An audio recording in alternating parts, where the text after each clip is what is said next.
સુરત કે જ્યાં રફતારના રાક્ષસો બેફામ બન્યા છે। વધુ એકવાર રફતારના રાક્ષસે 6 વર્ષીય નિર્દોષ બાળકનો જીવ લઈ લીધો।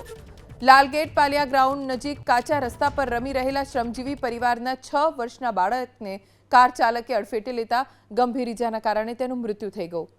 મૃતક બાળકના પિતાએ આરોપ લગાવ્યો કે કાર ચાલક બુટલેગર છે અને તે પાલિયા ગ્રાઉન્ડ ખાતે પોતાના દારૂના અડ્ડા પર આવતો હતો ત્યારે બાળકને અડફેટે લીધો।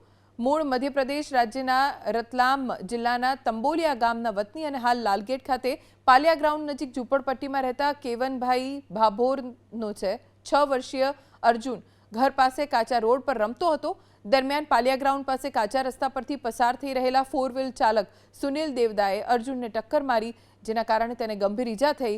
હોસ્પિટલ લઈ જવાયો। ફરજ પરના તબીબે તેને જોઈ તપાસી મૃત જાહેર કર્યો। બનાવની જાણ સ્થાનિક લાલગેટ પોલીસને થતાં જ સ્થળે પહોંચીને અર્જુનના મોતને પગલે તપાસ શરૂ કરી છે। ગુનો નોંધવામાં આવ્યો છે, પણ પરિવારમાં ઘટનાને લઈને આક્રોશ છે।